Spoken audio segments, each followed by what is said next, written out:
Welcome. The National Gnome Archives proudly presents the historical exhibit, Make America Gnome Again. This collection explores how one red hat, sold primarily at garden centers and political rallies near discount pretzels, reshaped the landscape of lawns, mines, and dinner table arguments. Please silence your ceramic squeaking before entering the galleries. Gift shop opens every hour. Refunds not available. Gallery A, 2009 to 2014, The Roots of Doubt and the Bertha Garden Hoax. Here the movement began not with evidence, but with a whisper in untrimmed hedges. A rumor planted that the gardener-in-chief was born in forbidden soil. Some claimed he sprouted in a distant land where compost standards differ. Others insisted he was grown indoors under artificial light. These claims were disproven repeatedly. Disproof proved irrelevant. Facts are delicate flowers. Accusations are hardy weeds. When documents were presented to confirm his origin, the movement declared the documents suspicious. Then it declared the person who presented the documents suspicious. Then it declared the document readers suspicious. Soon, suspicion was the national sport. Tickets sold out. Concession stands served resentment on skewers.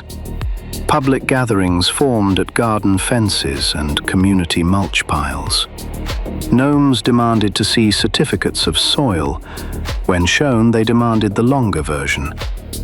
When shown the longer version, they demanded a magnifying glass. When given a magnifying glass, they declared the magnifying glass unreliable. Epistemology collapsed beside the hydrangeas. Cable gnome pundits appeared nightly on GBC, the Gnome Broadcast Conservatory. They asked questions that were never meant to be answered. Questions like, what do we really know about his compost history? Was the mushroom section redacted? Why are the flamingos so quiet? The silence of flamingos was presented as proof. Flamingos are not known for speaking, but silence can be weaponized when you crave confirmation more than truth. During this period, the tall gnome became a regular presence on garden talk shows.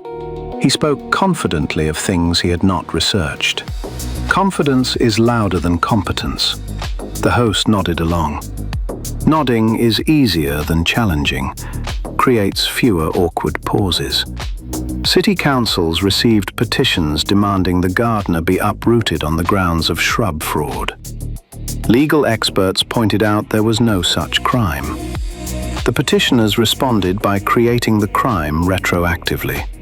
This exhibit includes the original hand-painted sign that reads, "Show us the soil," followed later by a slightly larger sign that reads, "No, the real soil," followed later by a massive banner that states, "This soil smells wrong." To your left, you will find the documentation wall, featuring every certified proof of origin, annotated with handwritten notes that say, "This is fake because we feel it is fake." Feelings became the new evidence, presented without apology, repeated without limit. Volume replaced research. Slogans replaced thought. Belief became louder than the birds. The monk reminds you that the loudest sound in a garden is often the least useful, especially when it claims victory over horticulture. Interactive display. Pull the rope to make baseless accusations louder. Now with reverb. Now with echo. Now with applause. The rope never ends. Neither does the echo. Both are part of the experience. Gallery B, 2015. The Descent of the Escalator of Destiny. You are now observing the moment everything changed and nothing was thought through. The tall gnome descended an escalator inside a luxurious mall that smelled of pretzels, promise, and unpaid invoices. From this perch, he declared that gardens were under siege. Not by pests you could see, but by forces only he could sense. Invisible moles, roving bands of lawn intruders, neighboring gnome caravans moving through hedges unchecked. Experts confirmed these threats did not exist. He countered by existing louder. As he descended, so did the level of public discourse. In this gallery, we display the first red hat ever sold in exchange for money, loyalty, and occasionally common sense. The slogan printed upon it was 4 words long, 4 words that distilled nostalgia, grievance, and unresolved yard envy into wearable form. Make America Gnome Again. Manufactured overseas, branded domestically. Studies conducted by the Garden Psychology Association revealed measurable effects. Wearing the red hat increased confidence by 40% and decreased the desire to Google anything by 80%. The remaining 20% Googled only to confirm what they already believed. Search engines wept quietly. Here you will find early speeches in which the tall gnome promised to defend gardens from imaginary threats. He vowed to build a wall of pebbles so mighty that no blade of foreign grass would ever mingle with domestic turf. He blamed droughts on rival garden clubs. He blamed weeds on the previous gardener. He blamed the gardener's dog for looking at him sideways. The dog declined interviews. Political analysts scoffed. Late-night garden comedians joked. Polling experts declared his campaign a novelty, akin to compost-scented cologne. Then, the numbers shifted. Novelties have power when repeated. So does cologne. Some visitors have asked if the tall gnome knew what he was doing. The archives maintain a neutral stance. We simply present the evidence. To your right, you will find a looped video of him speaking confidently with his hands.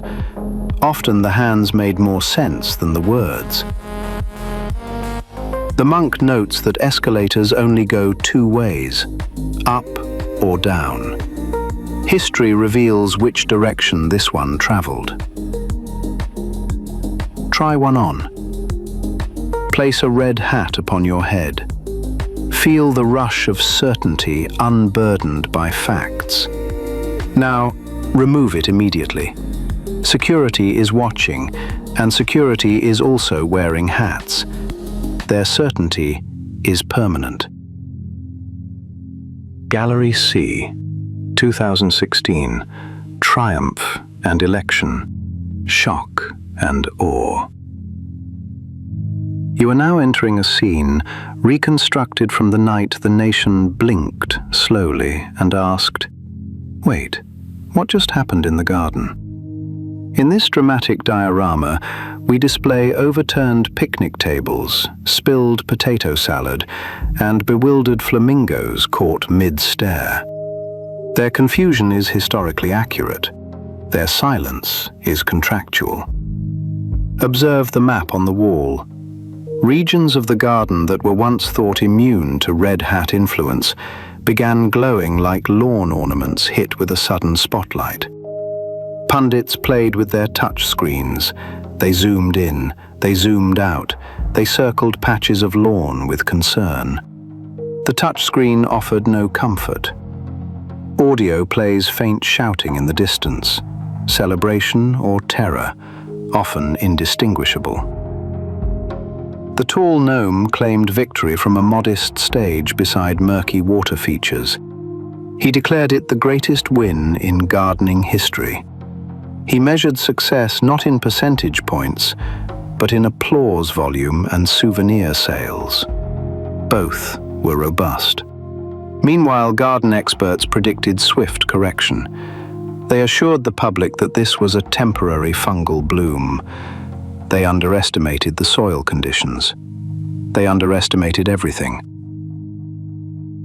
This gallery also contains artifacts from the transition period known as the Great Rake Shuffle. Positions of power were filled by friends, relatives, loyal lawn chairs, and in one case, a decorative owl with no decision-making capacity. Critics asked about experience. Supporters replied, "Experience is overrated. Owls are wise." Diplomats from rival gardens visited, carrying gifts of peace and organic fertilizer. Some were welcomed. Some were insulted. Results varied with mood, weather, and the presence of cameras. On the far wall, we present the Tweet Tapestry, a chronological display of short declarations that changed policy, startled allies, and made comedians redundant. Each tweet is stitched onto linen using thread the color of regret. Some visitors choose to walk briskly past this section. And now the centerpiece, the replica garden throne. A gilded chair carved from resin and reinforced with ego. Visitors may pose beside it. Please do not attempt to sit. It is made of resin and disappointment. Support weight uncertain. The monk observes, victory reveals character. So does a throne, especially one purchased in haste. When ready, please follow the sound of distant leaf blowers to the next gallery. Gallery D, 2017 to 2018. Alternative mulch. In this gallery, we study the moment truth became a design choice rather than a requirement. Facts transitioned from foundations to accessories.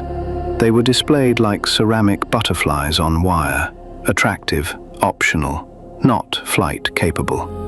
The tall gnomes, spokes-gnomes, introduced the concept of alternative mulch, a material said to serve the same purpose as mulch, but without the burden of being real mulch.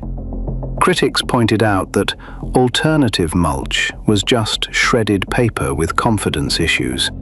Supporters said critics were elitists who preferred mulch with degrees. This period saw the rise of the phrase fake mushrooms. Any unwelcome idea or unflattering fungus was accused of being artificially grown by rival gardens.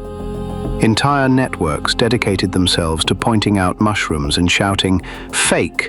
until the mushrooms either shriveled or gained book deals. To your right, you will find a looping video of the day aerial garden photos were disputed by claiming the sky was lying. The sky rarely responds to criticism, which was interpreted as guilt. Foreign gardeners visited with treaties, seeds, and polite handshakes. Some were treated warmly, some were greeted with fertilizer-related insults. Diplomacy depends heavily on mood, especially when the mood is televised. This room also houses the exhibit Scholars versus Shouters, a real-time simulation showing that a calm explanation lasts 12 seconds, while a shouted slogan echoes for days.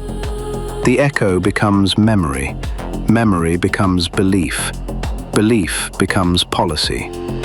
The monk does not recommend the process. Now turn your attention to the wall exhibit. 15 feet of tiny rocks protecting nothing at all. A breathtaking testament to symbolism, budget overruns, and the power of merchandise.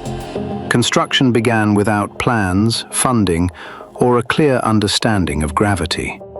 Supporters celebrated progress whenever a stone was placed. Opponents questioned why the stones were the size of decorative aquarium gravel. Merchandise vendors sold commemorative gravel in small bags. Inventory moved rapidly. Visitors are invited to stand before the wall and declare themselves safer. The wall will not respond. Its silence is integral to the brand.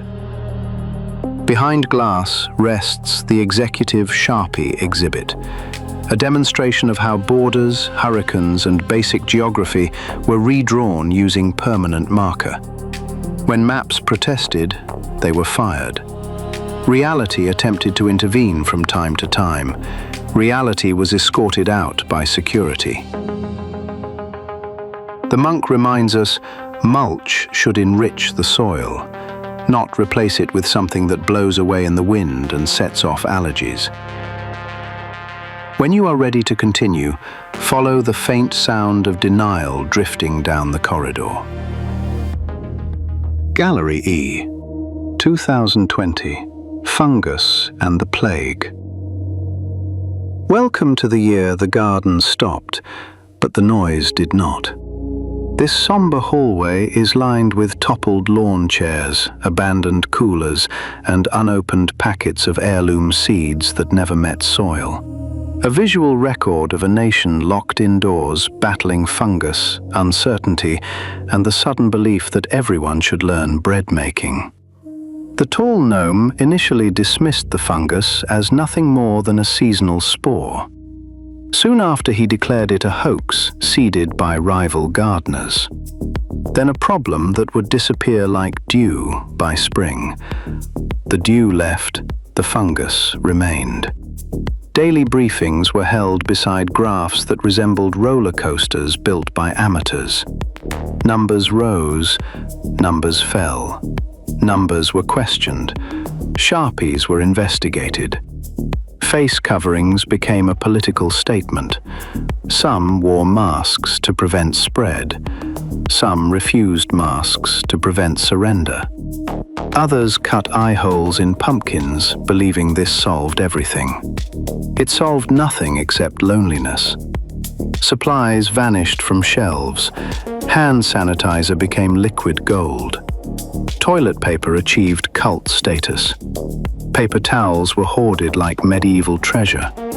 Home workout equipment arrived, was assembled, used twice, and became a coat rack of iron. In the corner display, you will see the Miracle Cure wing, where claims bounced faster than a dropped gourd. Cures suggested included heat, cold, sun, moon, time, shouting, and legal threats. Then came the bleach suggestion, a historic moment where disinfectant was proposed as therapy. The air grew still. Scientists blinked slowly. Bleach declined endorsement. To your right, the interactive station. Stand on the marked X, and a staff member will stare at you silently for 10 seconds. This accurately recreates the reaction of medical professionals when the suggestion was made. International relationships wilted, borders closed, travel halted, alliances grew mold. The fungus did not respect fences, politics, or hashtags. Fungus never does. Citizens turned to live streams for distraction, to bread, to planting herbs indoors, to shouting at strangers online. Many discovered they were not good at any of these things. The monk reflects. Crisis reveals leadership. It also reveals confusion, fear, and the consequences of ignoring gardeners with degrees. Fungus, like truth, spreads quietly when untreated. When you are ready, follow the sign labeled New Normal. The sign has changed location 3 times today. Gallery F, late 2020. The Compost Uprising. You now enter the era when the garden refused to accept the harvest. The votes were counted. The tall gnome disagreed with the counting. The votes were counted again. The tall gnome disagreed again. The pattern continued until everyone grew weary except the tall gnome and the people selling snacks on live streams. Displayed before you are glass cases filled with legal documents, printed in size 18 Comic Sans, marked confidential, stamped topsoil secret, and uploaded immediately to the public. These filings made sweeping claims about stolen compost, unauthorized worms crossing borders, and ballots discovered inside suspicious gourds. Not one of these claims held up in court. Some did not hold up grammatically. Witnesses brought forward anecdotes, feelings, and strong hunches. Feelings were ruled non-admissible. The hunches left quietly. The inflatable pool beside the documents marks the legendary event known as releasing the Kraken. The Kraken was promised to be a mighty beast of revelation. What arrived was a damp gnome standing in ankle-deep water behind a tire shop. He held up his affidavit with determination and incorrect staples. The Kraken has since retired from public life. Large screens along the wall replay footage of press conferences held in parking lots between a crematorium and a landscaping firm. A location chosen possibly by accident, possibly by prophecy, possibly by someone who misread the address. The monk declines to speculate. The immersive AR experience allows you to stand beneath falling legal papers as the screen flashes breaking news repeatedly. The headlines change faster than your ability to care. This is intentional. To your right are the touchscreen kiosks. Visitors are invited to file their own baseless lawsuit. Simply enter your name, select a grievance, and press Submit. The system will crash halfway through, simulating the real experience with admirable fidelity. Authenticity matters. A smaller display pays tribute to the gardeners who stood in the rain counting compost by hand. They were accused of treachery, sorcery, and poor sorting skills. They were offered little thanks. They received many threats. Gardening can be dangerous when people love the garden more than the truth. Exit the gallery past the wall inscribed with the famous phrase, "Stop the steal." Experts confirm nothing was stolen except peace of mind and several folding tables. The monk observes, when compost is overturned too often, the soil becomes dust. Nothing grows in dust except conspiracy. It requires no water, only anger and time. When ready, follow the corridor toward Gallery G. You may recognize it from the news. Most people do. Gallery G, January 6, 2021. The Great Mulch Riot. You are now entering the gallery depicting a day when garden decor turned on the garden. On this date, gnomes wearing red hats and winter outrage gathered at the steps of the Capitol flower beds. They arrived armed with flagpoles, lawn signs, grievance, and a live streaming audience. Some wore camouflage that perfectly blended with nothing. Others wore costumes because history loves confusion. The riot began with chants about stolen compost, then shouts about secret soil, then demands to install the tall gnome as head gardener for life. None of these roles exist in the bylaws. The bylaws were not consulted. Here we display cracked bird baths, shattered solar lanterns, and patriotic lawn decorations repurposed as barricades. Several ornamental squirrels were seized for questioning, accused of witnessing too much. Squirrels declined to testify, citing anxiety and winter storage commitments. A wall-length projection loops footage of gnomes climbing trellises not designed for climbing. The trellises protested loudly. gravity assisted. Inside this chamber, we recreate the chamber of certification disruption, where lawmakers were escorted away while rioters searched desks, potted plants, and lost and found drawers for evidence of wrongdoing. They found staplers. They declared the staplers suspicious. Audio recordings play the tall gnome's message to the rioters. He called them special. He called them loved. Critics called them felonies. In glass cases, you will find the items left behind: a mitten, a garden fork, a partially eaten granola bar, and a handwritten note saying, "We will never leaf," spelling intact. The investigation that followed resulted in arrests, convictions, documentaries, podcasts, and many relatives changing holiday plans. Some participants declared themselves heroes. Others declared themselves misunderstood tourists. Few admitted they trampled begonias. A sign beside the exit reads, "Warning, some visitors find the footage unsettling, others find it confusing. A small number find it inspiring.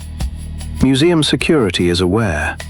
The squirrels remain unavailable for comment. They have hired legal representation." The monk offers reflection. Mulch is meant to protect the garden, not attack it. When the ground beneath you is burning, it may be time to question the gardener, not the grass. When ready, proceed to Gallery H, where denial becomes strategy. Gallery H, 2021. Return of the Tall Gnome. This gallery chronicles the period known officially as post-leadership, pre-leadership, also referred to in some academic circles as the time of perpetual announcement. Following his relocation to the southern gardens, the tall gnome set up residence among fountains, gift shops, and tax questions. From here, he delivered regular speeches beside a golden bird bath that reflected the sun directly into cameras, creating an aura of destiny and mild retinal damage. He proclaimed that he never left leadership, he simply paused it. Like a show mid-season when writers are not paid, he claimed victory retroactively, repeatedly, and with increasing volume. History is a flexible material in the hands of someone who refuses to let go of the pen.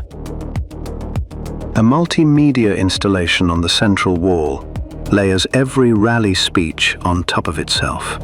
The resulting audio resembles an angry leaf blower trapped inside a tool shed arguing with a malfunctioning sprinkler. Critics call it noise. Supporters call it authenticity. Both require aspirin.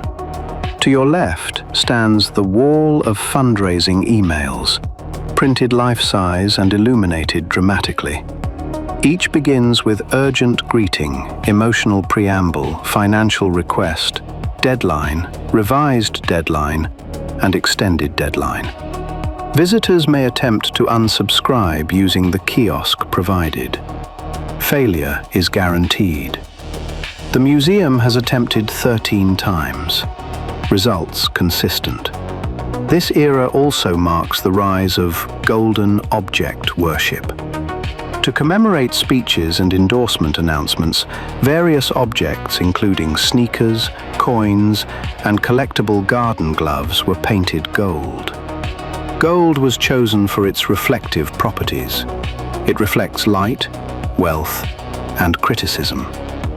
The social media return is documented on looping screens, where messages appear, vanish, reappear, are reposted by followers, deleted by platforms, and printed onto t-shirts. The cycle is never-ending. Much like the comment sections it generates.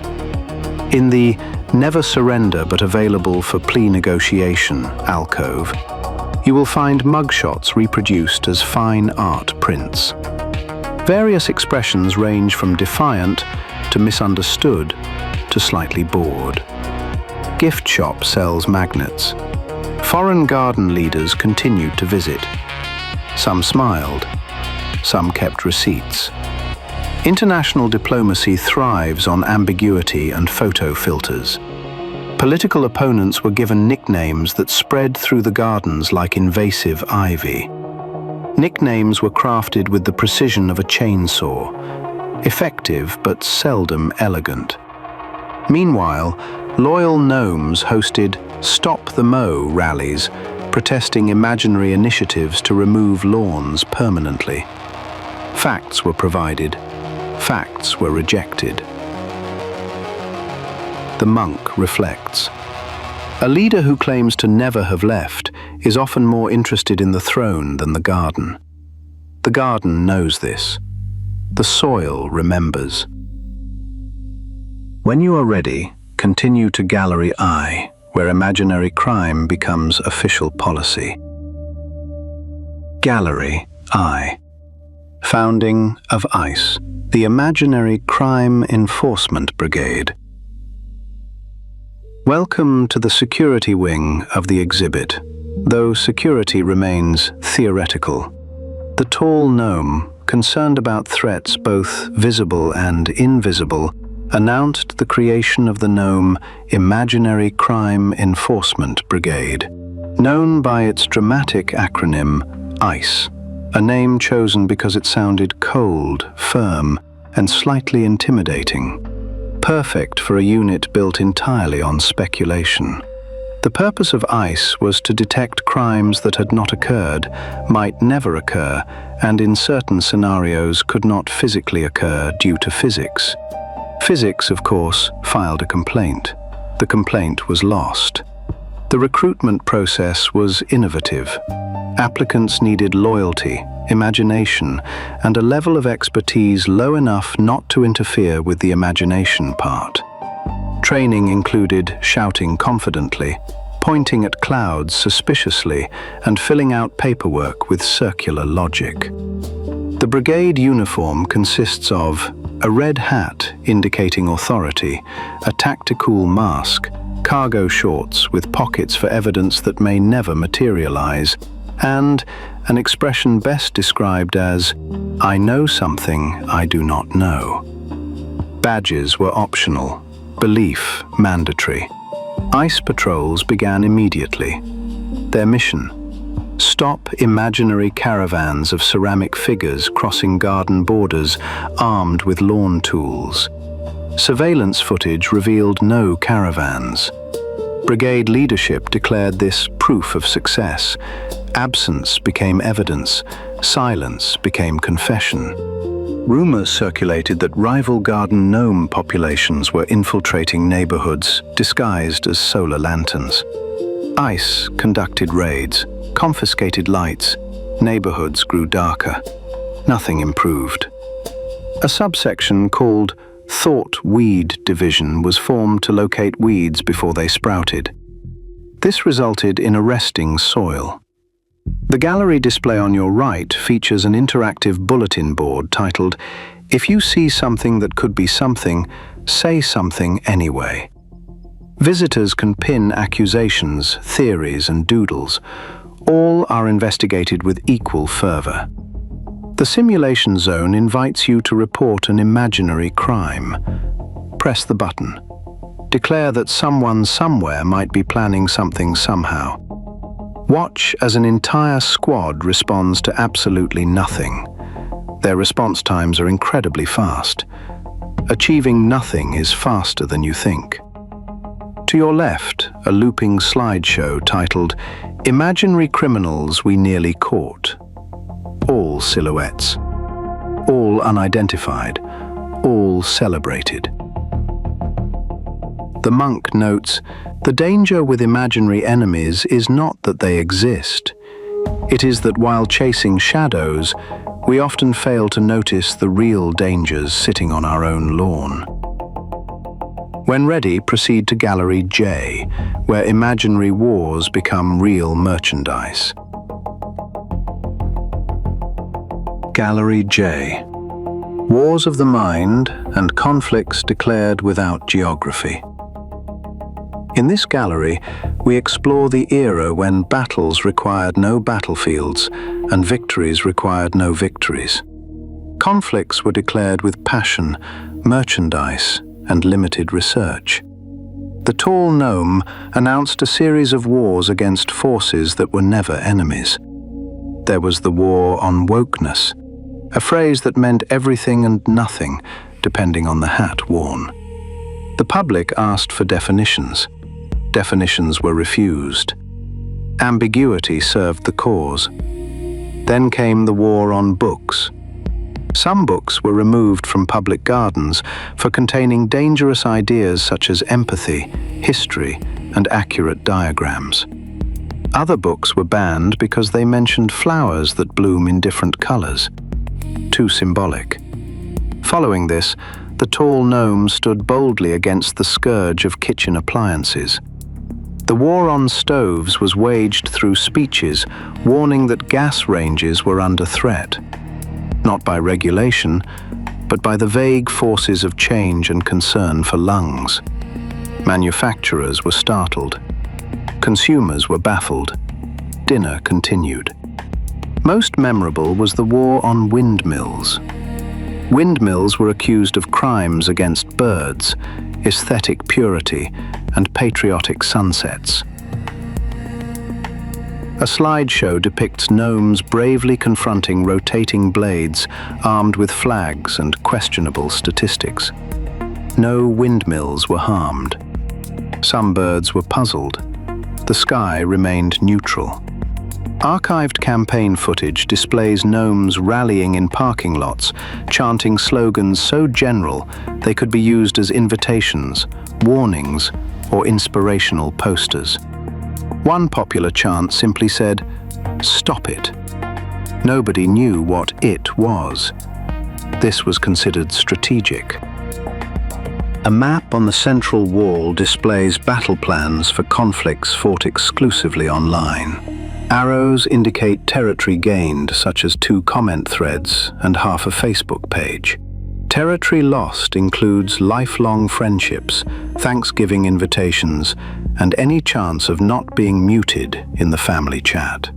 The VR theater offers immersive reenactments of social media battles. Visitors may enter as a casual commenter and exit as a veteran of escalating caps lock. Side effects include headaches and muted notifications. Also featured is the Department of Outrage calendar, where new enemies appear twice a week. Last month, the threat was mermaids. This month, it is library cards.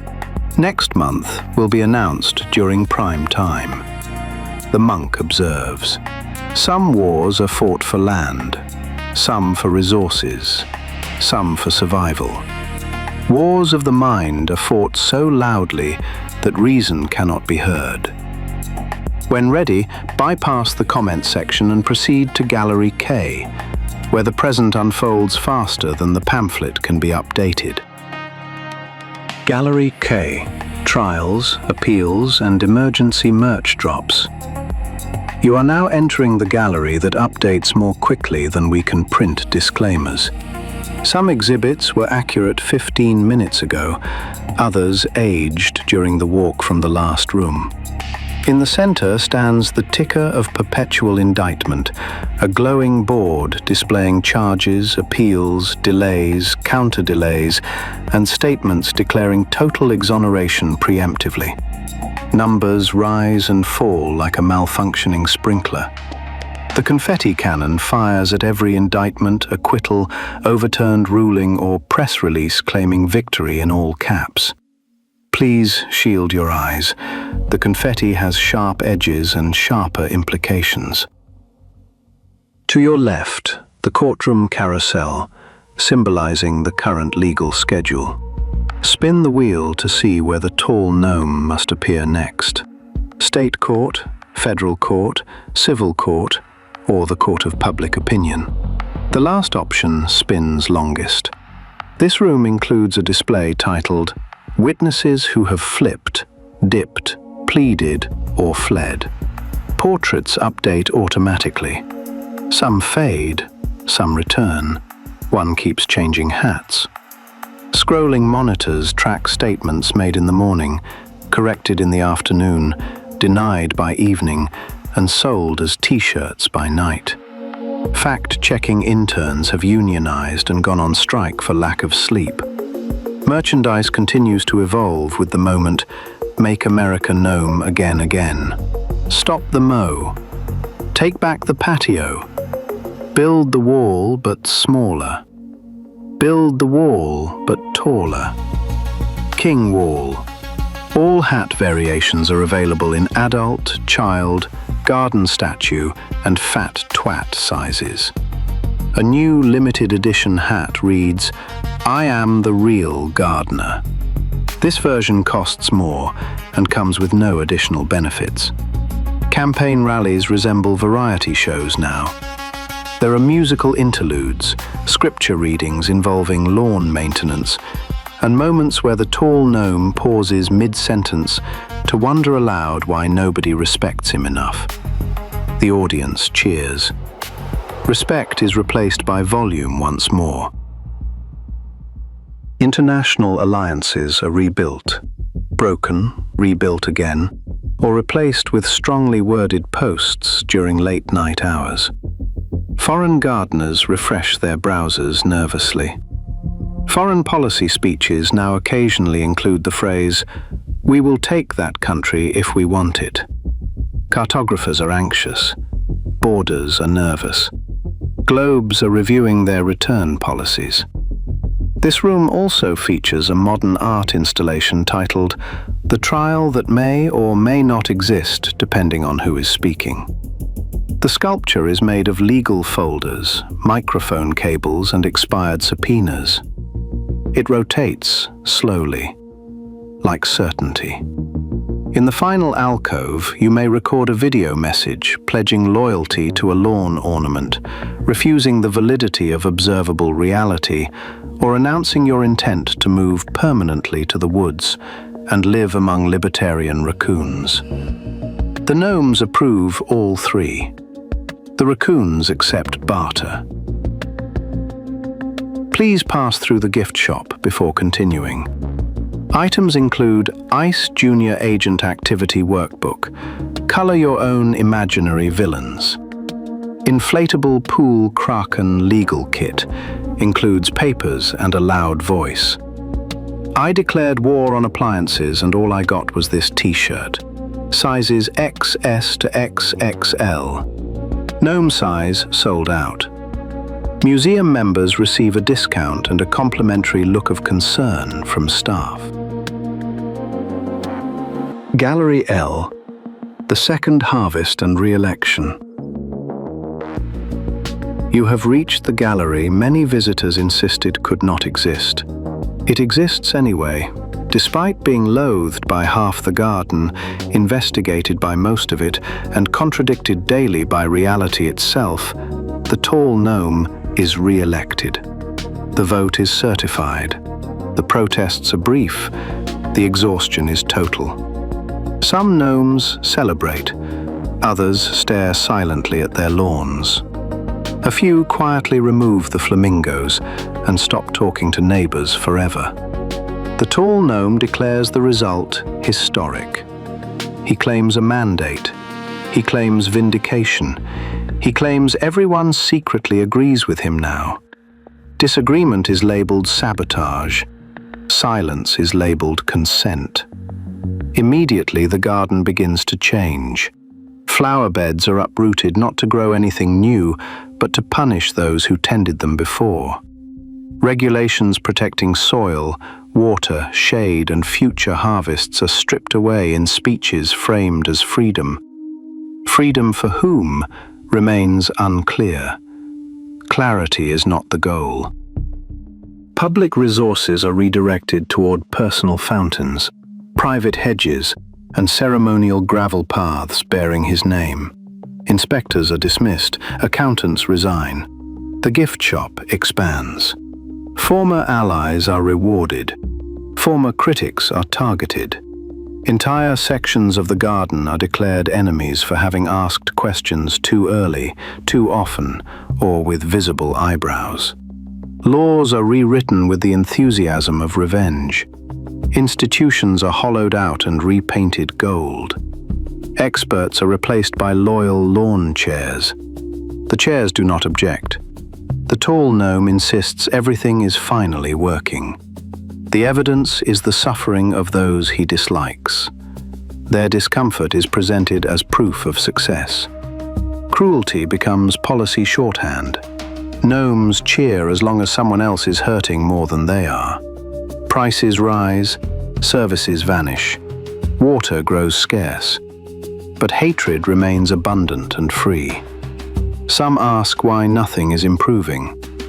They are told improvement was never promised, only dominance.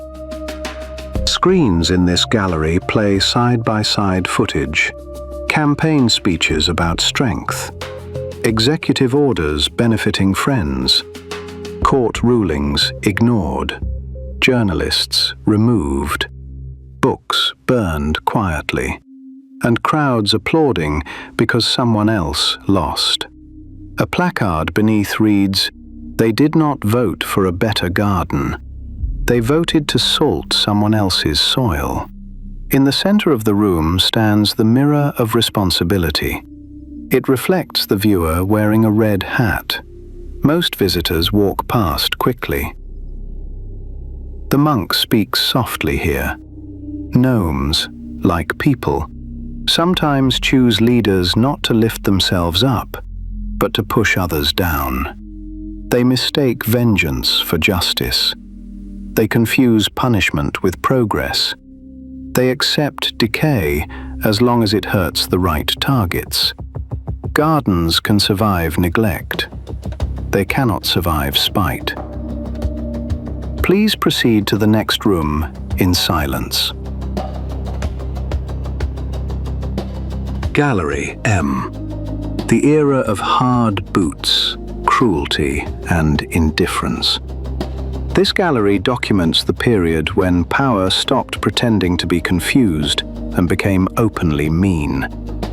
Under the authority of the tall gnome, ice raids intensified across the garden. Uniformed gnomes arrived at dawn. They did not knock politely. They did not ask carefully. They removed civilians from flower beds, tool sheds, and picnic tables without due process. Some deported gnomes were citizens. This was acknowledged later, quietly. No apologies were issued. Paperwork was blamed. Families were separated with the efficiency of someone who had practiced not caring. Children were told it was procedure. Procedure is a useful word. It carries no emotion and absolves everyone involved. Anyone who objected was insulted. Anyone who persisted was threatened. Anyone who documented events was labeled an enemy of the garden. Speech was free. Consequences were not. This gallery also records the foreign waters incident, in which fisher gnomes from distant ponds were confronted, fired upon, and killed. The tall gnome dismissed the deaths as necessary for what was not specified. Flags were waved. Questions were discouraged. A looping screen shows press conferences where the tall gnome appears visibly tired. Sometimes he slurs words. Sometimes he drifts off mid-sentence. At least once he appears to fall asleep entirely. Supporters call it strength. Doctors call it concerning.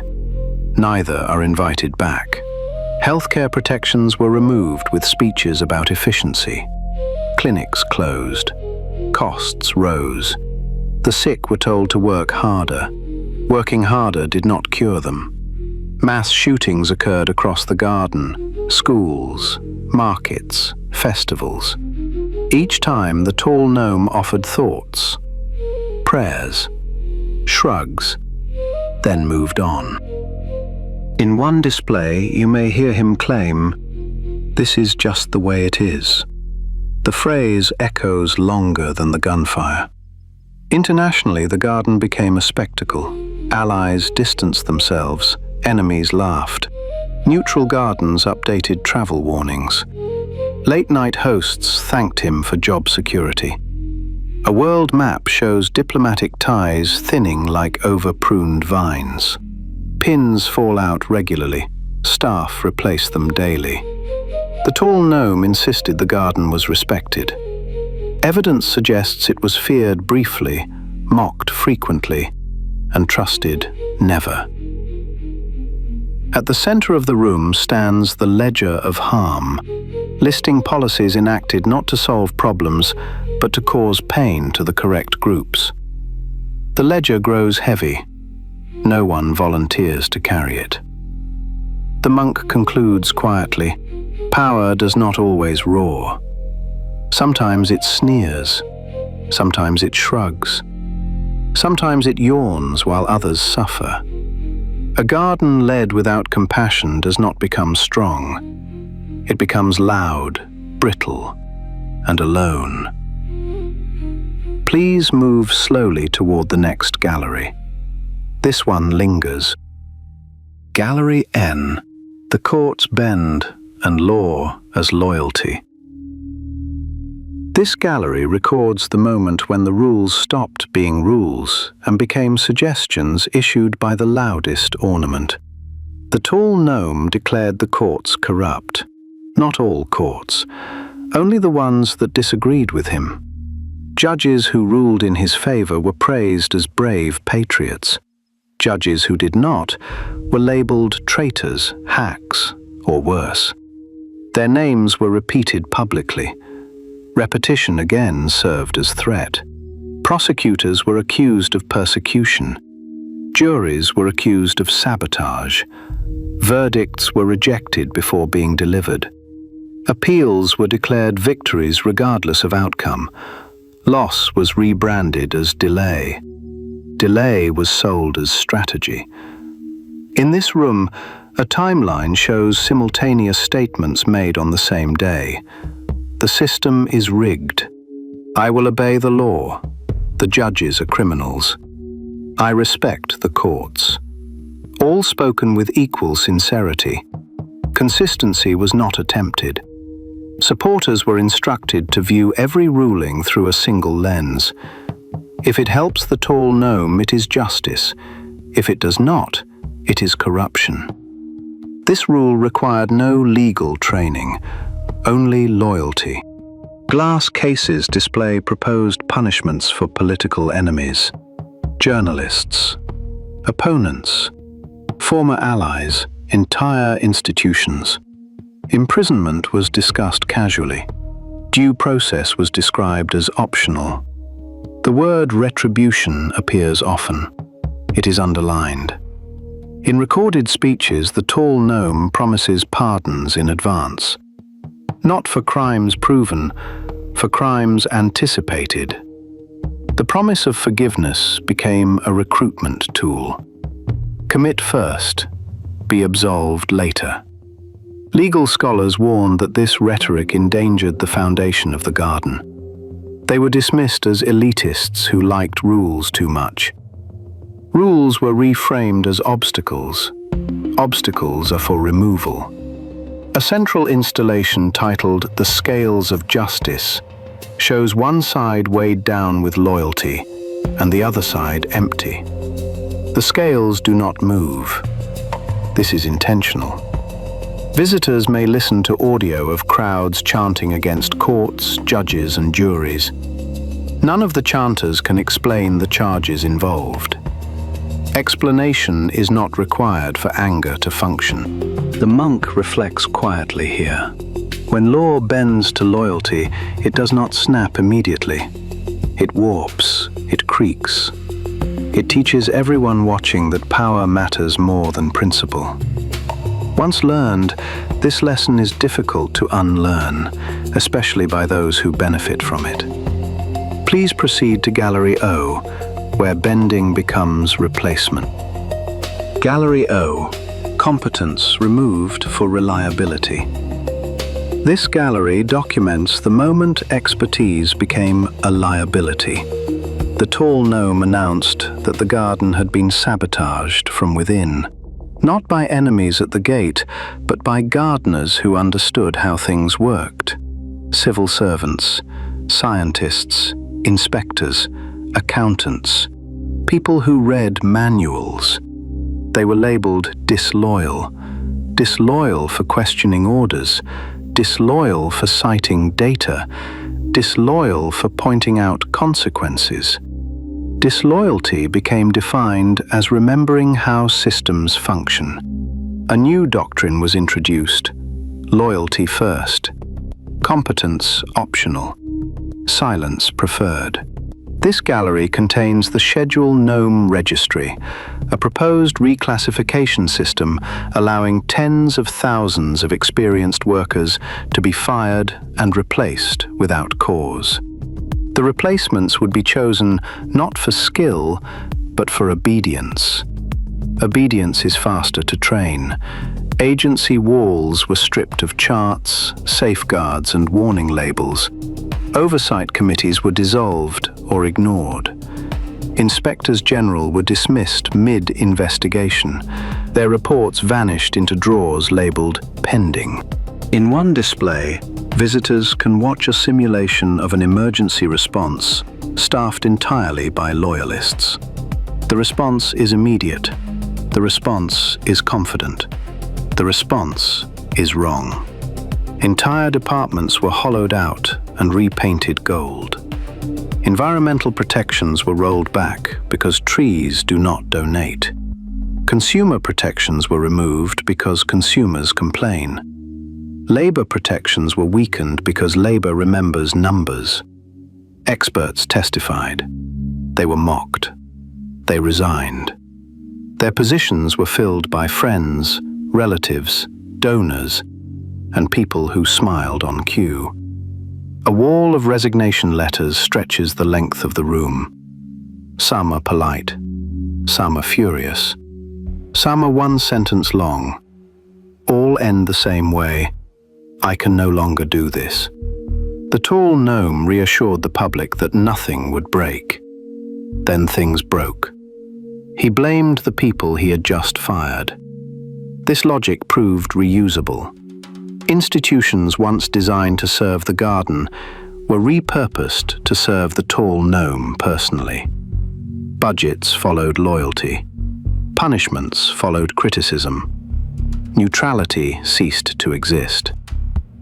The monk offers a warning here. A state does not fall when rebels storm its gates.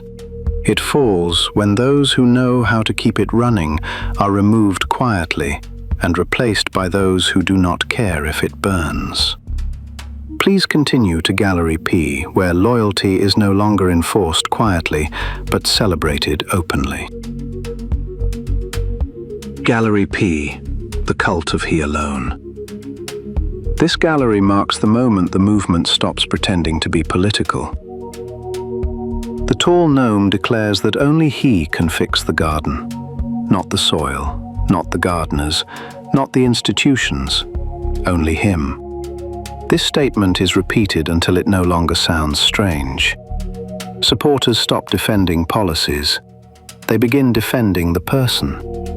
Criticism of the tall gnome is treated as an attack on identity itself. Facts become insults. Questions become betrayals. In this room, banners display the phrase, "He alone," translated into lawn signs, chants, shirts, prayers, and flags large enough to block sunlight. Sunlight is now considered biased. The tall gnome's image appears everywhere, on hats, on coins, on sneakers, on digital trading cards depicting him as a warrior, a prophet, a muscular farmer, or a man riding a bird that does not exist. Reality is no longer consulted. Aesthetic loyalty replaces plausibility. Visitors may observe family correspondence projected onto the walls, messages where parents stop speaking to children, siblings stop speaking to siblings. Entire holidays are cancelled over disagreement. The tall gnome is never present. He benefits anyway. Rallies take on the structure of worship. Music swells, stories are repeated, enemies are named. The crowd responds in unison. Some cry, some film, some wait for instruction. Violence committed in his name is excused as misunderstanding. Violence committed against his critics is minimized. Violence committed by others is amplified endlessly. Context is filtered by allegiance. This gallery includes the contradiction chamber, where visitors hear statements made days apart. I don't know them. They are very fine people. I never said that. Everyone knows I meant it. All attributed to the same voice. No contradiction is acknowledged. Consistency is no longer a virtue. The tall gnome declares himself persecuted while commanding the largest platform in the garden. He declares himself silenced while speaking constantly. This paradox becomes doctrine. To believe it is to belong. A mirror labeled "The Follower" stands at the center. It reflects the visitor wearing no symbols at all. Many look away. The monk speaks plainly here. A movement becomes a cult when loyalty replaces reason, when identity replaces evidence, when harm is excused because it feels righteous. Gardens do not thrive under worship. They grow uneven, then they rot. Please proceed to Gallery Q, where the world responds. Gallery Q. Isolation, applause, and the sound of doors closing. This gallery documents the moment the garden stops being the center of the world and becomes a cautionary exhibit. Foreign gardens observe carefully at first. They issue polite statements. They wait for correction.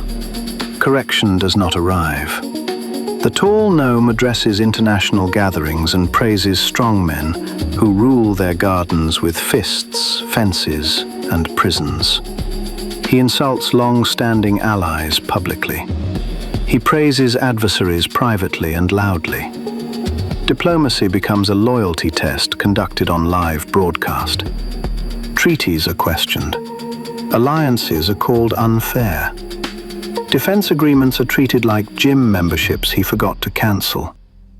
He suggests leaving shared protections unless tribute is increased. Other gardens quietly update contingency plans. At global summits, representatives exchange glances.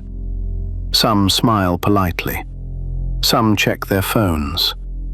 Some stop inviting the garden entirely. A looping video shows international headlines. Concern, alarm, confusion, then ridicule. Late-night hosts across the world thank the tall gnome for steady content. Authoritarian leaders thank him for legitimacy. Trade relationships fray. Tariffs are imposed as punishment and praised as strength. Prices rise. The public is told pain is patriotic. Relief never follows. Maps in this room show alliances thinning like over-pruned vines. Pins marking trust fall out regularly. Staff replace them until staff give up. In one alcove, you will hear translations of the tall gnome's speeches as delivered abroad.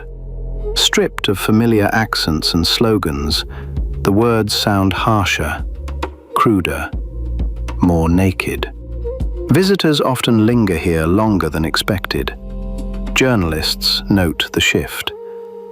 Once the garden set examples. Now it generates warnings. Travel advisories change tone. Democracy indexes adjust downward quietly. The tall gnome insists the world respects him. The evidence suggests the world fears instability, plans around it, and laughs when appropriate. None of these are respect. The monk reflects. When a garden demands loyalty from the world does not comply. It adapts. It watches. It remembers. Please proceed to Gallery R, where shock wears off and everything becomes normal. Gallery R, the Shrug and normalization. This gallery contains no spectacle. That is the point. By now, the shouting has faded into background noise. Scandals no longer shock. Contradictions no longer confuse. Cruelty no longer surprises. It is simply how things are. Visitors will notice that the screens here play fewer clips. Not because fewer events occur, but because attention has worn thin. Outrage has a shelf life. Exhaustion lasts longer. The tall gnome says something outrageous. The garden reacts briefly. Another outrage replaces it before reflection can form. Nothing is resolved. Everything is familiar. In this era, lies are no longer corrected. They are bypassed. Fact checks appear and vanish unread. Truth becomes a chore. Chores are postponed indefinitely. Citizens adapt. They joke. They scroll. They disengage.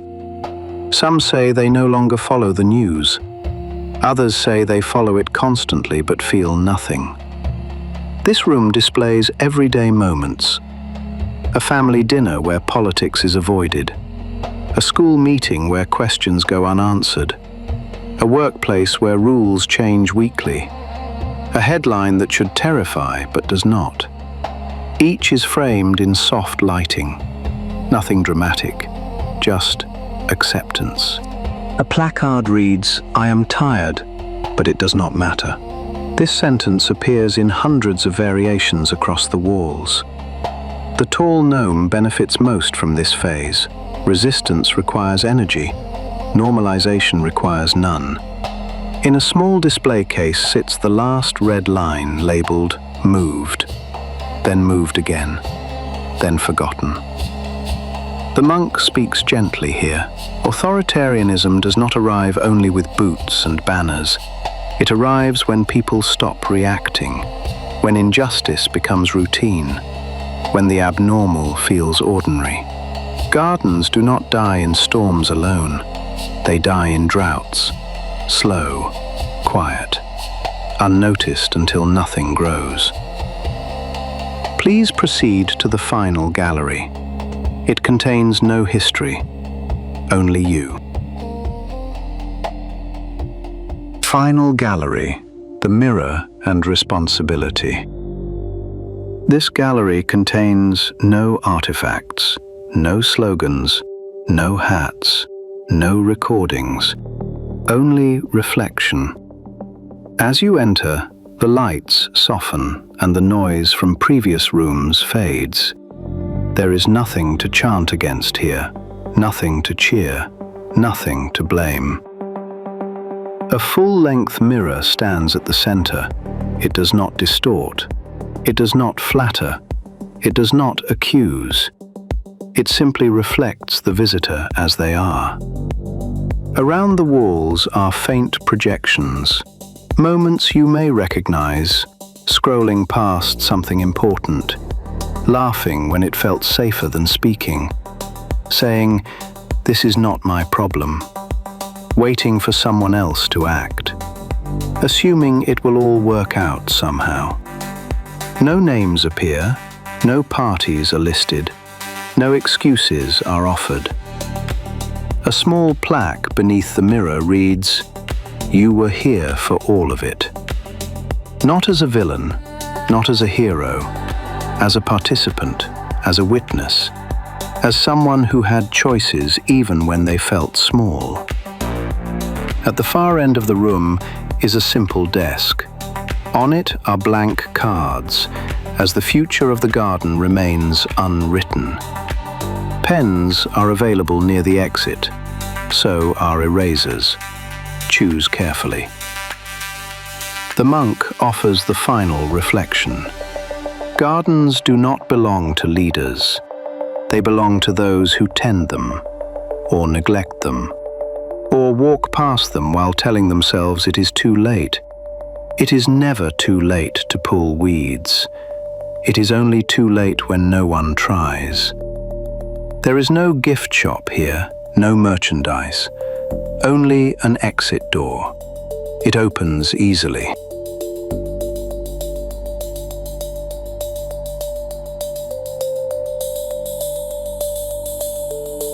Final note. History reminds us that ornamental leaders are charming until they begin issuing commands. At that moment, the garden becomes the battlefield. The monk suggests watering your plants and your skepticism regularly.